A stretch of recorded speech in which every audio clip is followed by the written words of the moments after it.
thinking about it, I don't really think I went to the zoo that much as a kid. I know a lot of people go to the zoo when they're younger. I mean, of course, I would go on your occasional field trip, and my mom would take me sometimes, or, you know, your occasional birthday party and stuff. But all in all, I don't really think I was a zoo fanatic, and I would always ask my mom to take me to the zoo. I'd prefer to go to a ball game or something, but whenever I would go, I would get this sense of uneasiness, though. I remember as though I was not comfortable being at the zoo. Of course, I would have a great time, but I think it was more so because I was with my friends rather than actually at the zoo. And it's cool because you did get to see all the animals and things like that, but I was privileged enough to go on an actual safari in South Africa when I was younger, a little while ago. And it was definitely an eye-opening experience because I got to see them in their own habitat. And even though I know it was a closed reserve and you can argue that it's similar to a zoo, I just felt it was a lot more open, and if anything, it tricked my mind a lot more.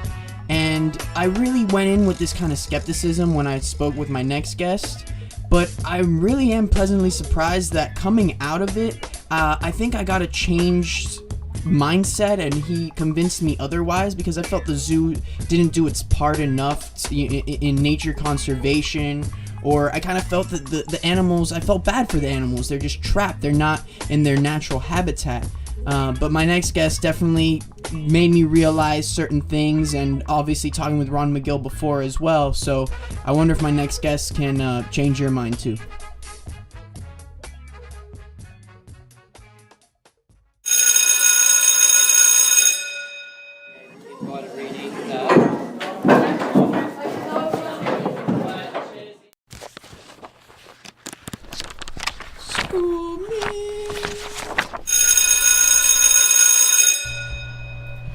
Well, hello guys, we're back again. I seem to be on my animal tip or a zoo tip or something because, I was lucky enough to be put in contact with Ron McGill, and then of course now my next guest, I'm honored to have him here as well. His name is Alex Hauenstein, and without further ado, Alex, what's up, man? Hello, how's it going?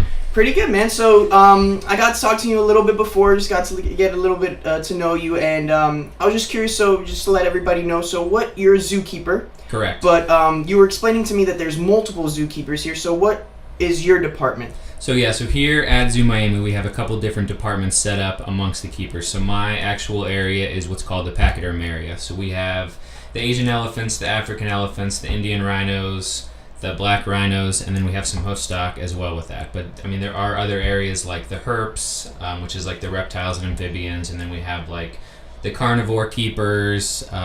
We have the like Atlantic area, which is like the otters and things like that. Like we're all kind of divided by like area of the zoo, and then kind of pachyderms. I just kind of came together starting really in March was when it all kind of came together, was the new changes. So before we get into your area, I was just Correct. curious, how many species of animals and different types of animals does Zoo Miami actually have? Oh boy, off the top of my head, I don't know. We have so many keepers and so many areas right now. We actually are just expanding the zoo to we just added a new Florida area that's going to be opening within the next couple months, and right now I think we're sitting at about 50 to 60 keepers, and that's just mammal keepers right now. Wow. So okay. It's a lot of so there's a animals lot, that we work yeah. with, yes. Okay. So there's another one here today. Obviously, I'm here now too. And again, you were saying that you deal a lot with rhinos, and I was very curious about rhinos because I saw this documentary about them and how poachers are really going after them, because in a lot of Asian countries actually the rhino horn is seen as kind of magical, and they think it can be used medicinally. So what are kind of some measures that Zoo Miami is doing to make sure that that the rhinos are safe, and making sure that they stay a lot longer, because I saw that they're becoming endangered now. Can you just That's a great point, yes. They are being poached and hunted for the horns. A lot of people think that their horns, when ground up, have certain medicinal purposes. So a lot of people are going and they're actually, trying to conserve the species out there, whether it's, like holding them in type of like a research type of center, or like I can't think of the word right now, but like a reservation. Like a reservation, okay. Exactly. Okay. They're also doing certain things like dyeing the horn, so it keeps the poachers from doing that. Dyeing the horns, really? Yeah, they'll actually dye them like different colors. And how do they do that? They'll actually have to go out there and dart the rhino, and then while it's tranquilized, they'll go out there and like paint it, like color it, so it keeps poachers from wanting to take it, which is really cool. That is really cool, yeah. So here at the zoo, we actually have a rhino feeding station over at our Indian Rhino that's open from 12:30 to 3 o'clock every single day, and we have people come in, and visitors can come and actually feed the rhinos, and we're talking to them about how the numbers are decreasing, and just educating the public on the species. At 2:45 we have an African black rhino talk where we're out discussing the same thing with the public and just trying to make everyone aware of the problem. So we actually have had the female and the male that we have right now, the breeding pair. We've actually had 3 successful calves from this female. So the other 2 have been shipped out to different zoos, and they've actually had their own calves. So we're doing our part to help keep the population going in zoos and help spread the word of conservation with them. And that's definitely important because, like I said, I found out about it through a documentary and stuff, but I don't think many people really know that the rhino is something that poachers are really after. And absolutely. I heard, because I was talking with Ron yesterday, and he was telling me that that the rhinos are now being put in gold mines because they have the best security in Africa and stuff. And I just thought, wow, that's crazy. They're putting them in gold mines, because of all the security for poachers. But back to the zoo and how people kind of take the zoo for granted, I feel. And they come in and they see all these giraffes and rhinos and all these animals, and they don't know the work that goes behind it. So do you think you can kind of just elaborate?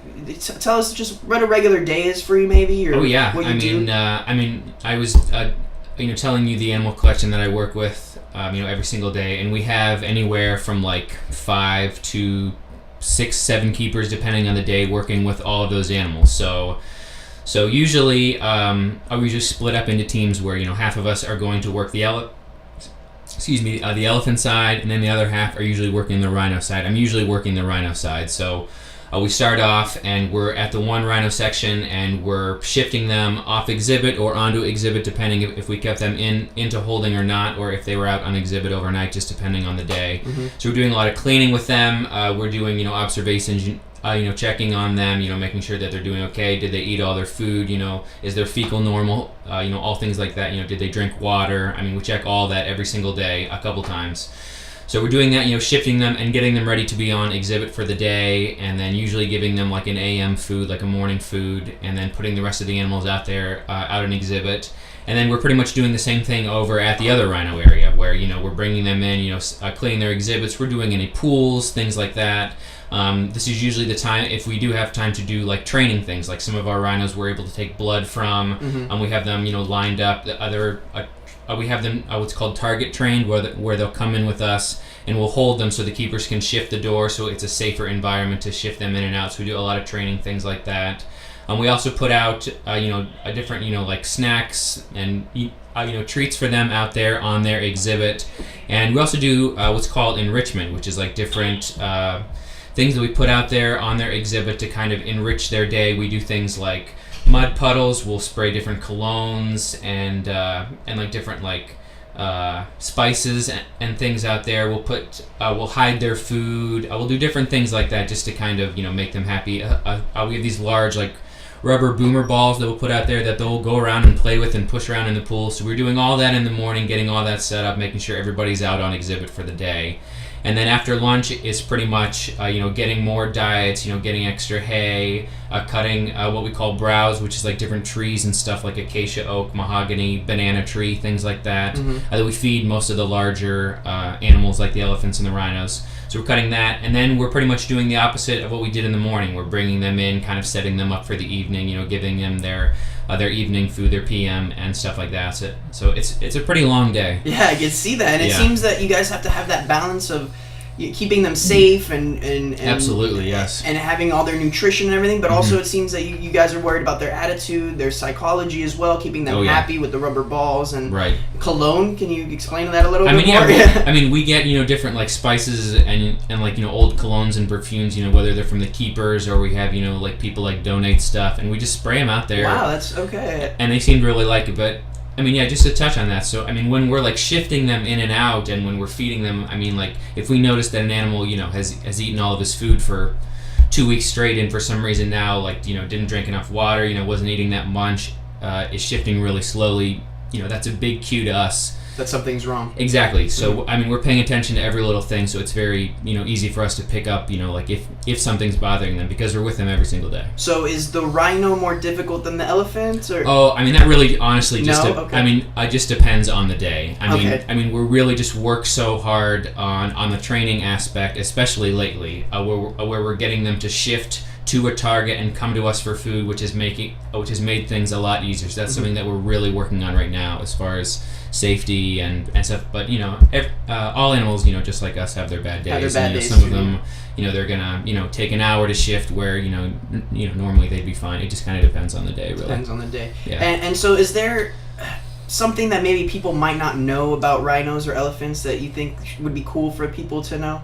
Like an interesting fact, something that amazes you even? I mean, something for me is, they are both so smart. I mean, a lot of people, they come in and they think that, we're just throwing them food quick and leaving them for the day. But, most of the elephants, they know, like, upwards of, like, 50 commands. Like, they know so many different things that they can do, and we, try and train different things with them every day.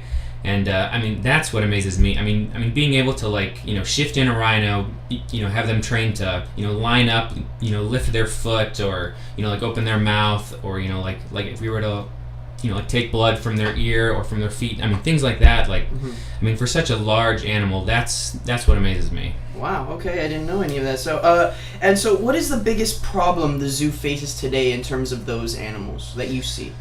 I would just say. Right now we're definitely dealing with a lot of new keepers. We as a zoo, our area in particular, we were pretty understaffed. But right now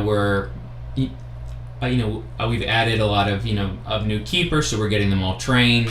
We have things like volunteers and interns sometimes to come help us out as well. But that's been a big problem for us, that we've just been like so stressed for certain things that we haven't been able to do a lot of like the fun stuff like the training. But now we've had a lot more time for that, so it's been a lot better. But for us, it's just the main thing with them is the safety. If there's a rhino that we're not able to get over to shift because he's too aggressive that day, then he doesn't get brought in that day. It's just not worth it for us as far as a safety standpoint, and especially with the elephants. We have 4 African elephants and 2 Asian elephants, and we're very, very alert when we're working with all these animals, especially with them, because you just have to be on your toes with them. So safety is a big thing. And I love that you said that just like us, they have their good and bad days. Absolutely, too. So yes, sir. I'm assuming they have their favorite keepers as well. Is that a thing? I like to think so. Yeah. I know some of us, who have worked with some of the animals more. Like, there's definitely, keepers who have worked with, some of the elephants for a very long time. I've been here with the rhinos mostly for about 3.5 years right now. So I really like to think that, they like me more than the others. But, we're really working, on getting them desensitized to, to having anybody, whether we're bringing, tours back there, or we're doing, like a public presentation, things like that. Like, we want them to be, comfortable with everyone. So that's something that we really work on. And so you were rattling off a whole bunch of rhinos and elephants that you guys have here and stuff. But what's the animal that you wish the zoo had? Maybe they're getting it soon, or which the animal that you want to see here at the zoo? Something that I had worked with in the past, I guess I would say. For me, this is not really up to me, but if it was... just if it was up to you. Right, yeah. It would be cool to have bongo, which is a type of a larger hoofstock, kind of red. It has some white stripes. We actually have some okapi that we work with right now, which are also a larger hoofstock that are part of our black rhino area. and I've worked with them since I came here. And Bongo would be a really cool addition, but we'll see what happens. That's pretty awesome. Okay, and so in captivity, there are certain hurdles that you guys need to go over and things like that, and it's different from the wild. But are there any diseases or specific viruses that the animals can only contract in captivity, whereas that they can't get it in the wild, or vice versa? What are some differences that disease-wise that they face in captivity compared to in the wild? I mean, there's definitely being here in Miami is a different environment than it would be as opposed to Africa, obviously. Area. So, I mean for us, like there are certain diseases that they could contract, but we're really just like right now, like everyone's worried about like the Zika outbreak, right, and all that stuff. So like for that, like we're doing everything in our control to get rid of standing water and things like that, where those things could happen. So we're constantly like like bleaching stalls, we're bleaching pools, we're raking up their feces every single day. Like we're cleaning everything out and we're checking on them to make sure that that everything is going normal. So there's not really any specific disease that we're really worried about. We're just kind of just making sure that everything is being proactive about it. Exactly. Yeah. Okay, and so Marlon, we were talking about it. He was he had a question actually. Our friend Marlon, and a fan of the show. He was telling me about a baby giraffe that broke its neck, and unfortunately you guys had to put him down. Yes, very unfortunate. Yeah, and he wanted to know, so how did you feel in that situation? And my question is in a broader sense, when you have to deal with something like that, kind of what is your mindset and how do you deal with that? So yeah, with zoos, there are sometimes like unfortunate events and things that occurred. For example, the giraffe, which unfortunately broke its neck, and we were had to put him down. Which, for us, these animals that we work with every single day, they're like our kids. Like, of course, yeah. There have been certain animals here that that I've worked with for a couple of years that we've eventually had to put down because of old age, or they were just too sick and things like that. And and that's not saying that the vets aren't doing everything that they possibly can for them. It just comes to a point where we just have to make a final decision, which is very, very difficult. But for instance, like with the giraffe, it's heartbreaking. For us as a zoo, and for the keepers who are working with them, it's very, very difficult, because you're working with that animal, you've been with that animal every single day since it was born, and it's no longer there, and it's very, very tough for all of us. And with that instance, we really tried to use it as a learning experience, where we don't want that to happen again, and we were very proactive on fixing up all of the enclosures, and like making doubly sure about the safety of certain things. Like it just makes us even more conscious and aware than we were before. So I'm sure it kind of puts things into perspective as well. At the zoo, you kind of understand, like, hey, well, even though they are in captivity, things do happen, unfortunately. Absolutely, yes, things do happen, yeah. And back to that. So, you were saying that vets do everything in their power to avoid putting animals down, but it seems as though that seems to be more and more the cases that keep happening. Why is that the best way to treat an animal, or why is that the resort that we have to go to? I'll just use one of the animals that I've worked with as an example. So we had an older female okapi, and she started pretty much like coughing up fluid. She wasn't in a very good situation. She wasn't eating very well. Like, her overall quality of life was decreasing every single day, which is something that we really, really I would keep track of. We weren't even putting her out on exhibit because she wasn't really eating. She wasn't shifting very well, and she was just very sick. And so we actually trained her quickly to be able to use a nebulizer on her. Just like a person would use one, trying to help improve her quality of life. And we were able to maintain that for like a month or two, but she was just such on the down slope that it was just something that we had to decide. So that's something that the curator, the supervisor, the vets, and the keepers were all together saying, look, we're at a point where we can't do anything extra for this animal. We can't, put this animal out and exhibit. I mean, like, the animal's not even eating. It's losing weight every single day. So, I mean, we just have to make the decision that, unfortunately, it's time to euthanize that animal, which happens at every zoo, and it's happened, with different animals here at the zoo, young and old ones, just depending on the situation. So my thing is like you said, it happens at every zoo. It's part of standard procedure. Absolutely. Is there no alternative? Because you're saying it's the last resort, but there's for us it's the last resort. Right. So there's nothing else you could do after that, before that, because you guys have tried already everything else. I mean, at that point we have tried everything. I mean, for that okapi, we were contacting other zoos, we were contacting other vets, other okapi specialists. I mean, we were doing everything in our power besides, knocking her down and checking her, which with an animal so large as that is very, very dangerous. So it's not really an option at all, really. So, for us, it was just... And like you said, it was just the final decision. Exactly, yeah. Especially for animals like that we're really keeping a close eye on. We usually have a sheet, and we're doing, daily rankings of, she ate, 5 out of 10 pounds today, and then she ate 0 out of 10 for the next 3 days. So we see that, she's eating, less and less. Things like that. We're monitoring every single little thing about her. So it's just very tough. All right, well, on that, we'll switch over to... Now I want to know a little bit more about Alex. Yes, please. So I want to know more about how you became a zookeeper. Did you kind of stumble upon this? Is it something that you always knew you wanted to do? So for me, growing up, this was something that I absolutely wanted to do for the rest of my life.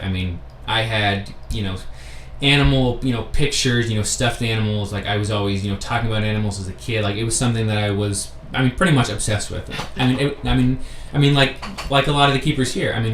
This is, something that I just absolutely wanted to do. So I actually grew up in Ohio, and I went to college up there and got my degree in zoology, and from there was able to get an internship at a privately owned place in Arkansas, where I interned, as a keeper, learning, like the basics and stuff, like including, safety and cleaning and medicating and, feeding, the basics of zookeeping. So I did that for 6 months, ended up doing another internship as well at another privately owned place in Texas, and then got my first zookeeping job at a zoo up in Virginia, and worked there for almost a year. And I was looking for something a little more in a larger city.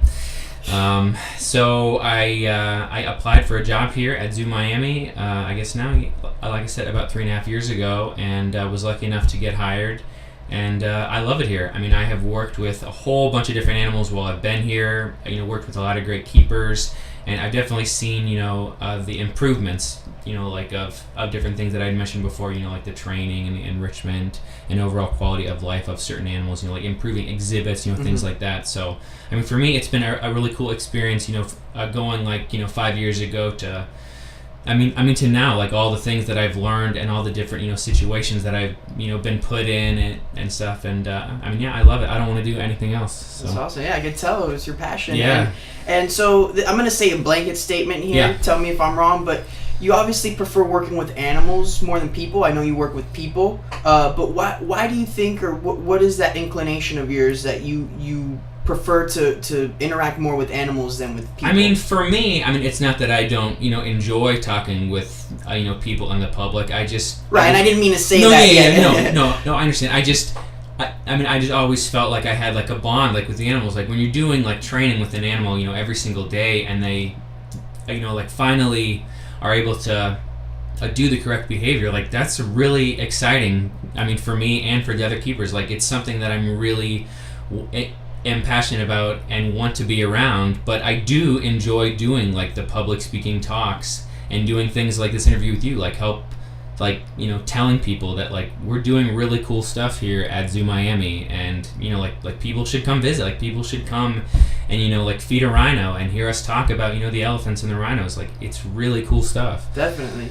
So the environment is ever changing, and there's always new Absolutely, facts yeah. coming out. And so, what are just some tips or things that you could tell people maybe to stay on top of their knowledge, or what do you use, for example, to stay on top of things? I mean, for me, I pay attention to.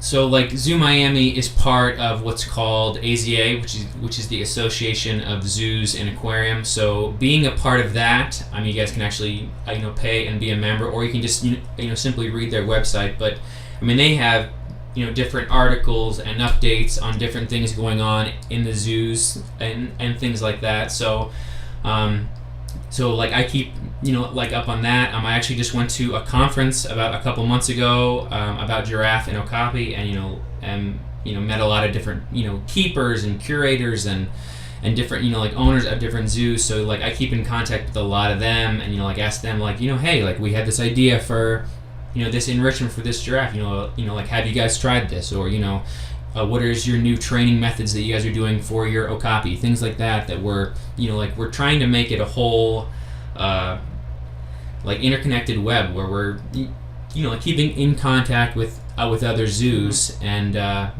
so I mean for visitors coming coming to the zoo and reading the signs and talking to the keepers and seeing the animals, I mean I definitely think people could come and learn a lot and go home happy. So it seems like there's a lot of bouncing off of ideas with other Absolutely, zoos, yeah. and that's kind of important. Yeah, that's how you guys kind of keep up to date and things like that. Yeah. And so what is your favorite animal? I'm curious. Does it have to be? Is it the rhino? It might be the rhino or the elephant, but I mean, yeah. So as a kid, I always really wanted to work with tigers. That was the big thing. That's what I always wanted to work with. Mm-hmm. When I interned, I was with big cats mostly, which I loved.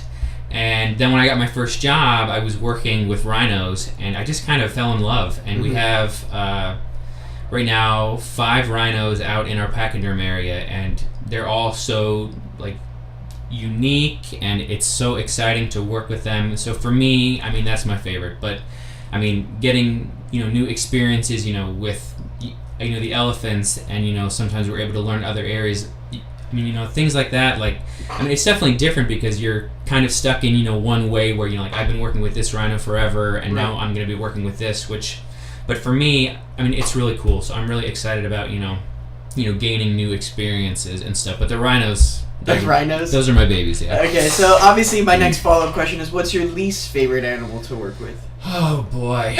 My least favorite. I mean... I wouldn't say that there's any specific animal. I mean, there are just... Okay, let me rephrase it. What's the times, toughest one to deal with, I guess? Toughest one. I mean, like I touched on before, there are just certain days where I will have a rhino where he's, really aggressive that day or doesn't want to shift. And it's definitely frustrating for us because we're mostly in a routine where we want to get, things going and, like stay on our...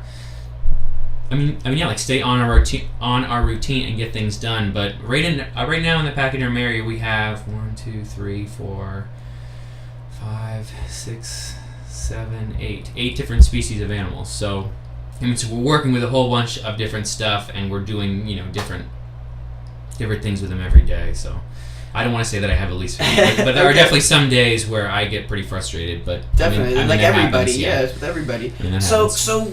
Do those animals, are they family? Do they consider themselves family? Do they act like a family? Or is it more kind of like they're separate, they treat each other, that they're equals, but they kind of don't really associate with each other? How is that relationship? It just kind of depends. Like, we have, like, 3, what are called banteng, which are cows that come from India. And those 3, I mean, they're together. They're their own little herd. They're together. They have their own clique. Yeah. So they're together on their own exhibit all the same time. And then we have...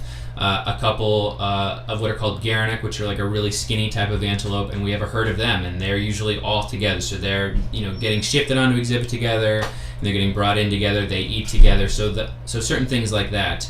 Some of the larger stuff, like for example, like with the rhinos, we're only really putting the males and the females together when we want them to be together, when we want them to breed, which just depends, like when that's going to happen. So like right now we have our breeding male and our breeding female, and the female still has her calf that was born just about 2.5 years ago, so they're still together. So right now we're not putting the male and the female together, but mom and, well, she was a baby, now she's huge, but I mean, they've been together every single day for ever since she was born. So it just kind of depends on the exhibit. Okay. Yeah.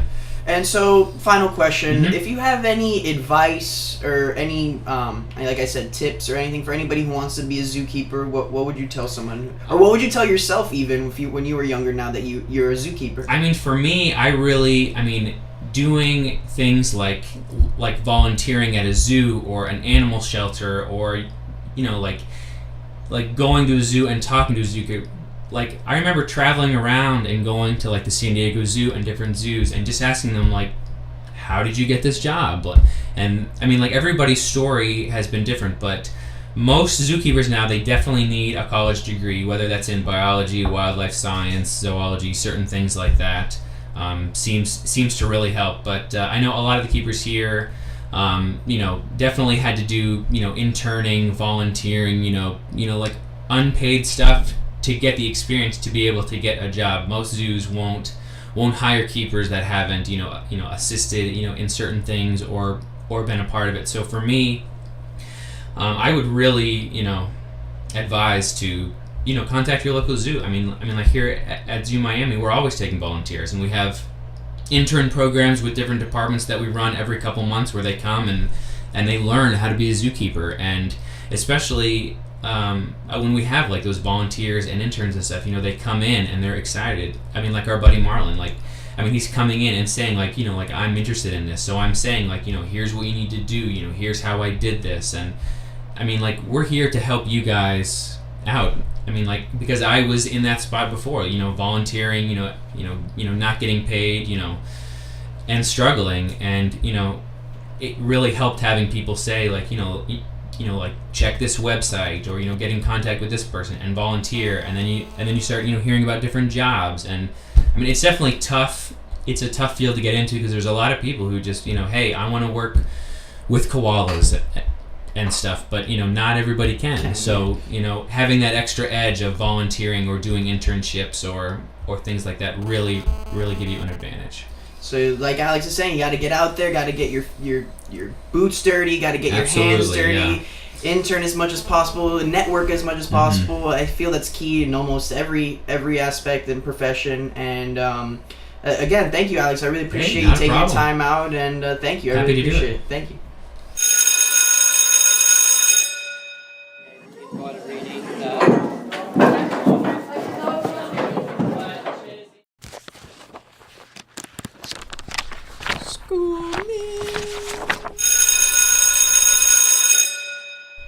I hope you got a better understanding of the job and what it takes to be a zookeeper and their just day in and day out responsibilities. And we got to learn a lot about the pachyderms, which are the rhinos, and the elephants, of course. And I wish I asked some more questions about the elephants, because they, of course, too face endangerment from their white tusks. I'm not sure if they currently are endangered. But I was just so wrapped around, since I had seen the documentary and I had spoke to Ron before as well about the rhinos, that it kind of just encapsulated in my mind, and I just wanted to learn more about it. And again, I'm not gonna do every episode about the zoo and everything, but I would love to know if he changed your mind like he changed my mind, or if you kind of have the same opinion that I did in the beginning intro, where I was saying that I felt bad for the animal and I don't really understand why we still have zoos today. Either or, I would love to hear your comments on both sides of it. And of course, you could send me an email, shoot me a tweet or a message on Instagram, and of course I'll put all of that in the show notes. And again, I know I've had 2 episodes about animals and nature talk. I promise it's not only going to be about nature talk, though I do want to get a marine biologist, because I've already done land and I would love to do sea, and we don't know nearly as much about the sea as we do about the land, and it just fascinates me so much, even though it's one of those things that I have such a respect, and I'm very scared of, actually, of the sea. So I do want to get a marine biologist, not sure when, but again, I promise it's not only going to be about nature talk, because I'm by all means not the number one animal or conservationist. I still eat meat, I still take 30-minute showers, but I do acknowledge that I do have a problem, and that's part of the solution, is acknowledging that you do have a problem. And so with conversations like these, we need to bring them out there and shed more light on them, because as soon as people start talking about them and realizing, hey, we do have a problem, that's when we can work towards a solution in our future. And so again, just let me know what you guys think. And thank you, and I hope you guys find your passion, pursue it, and peace.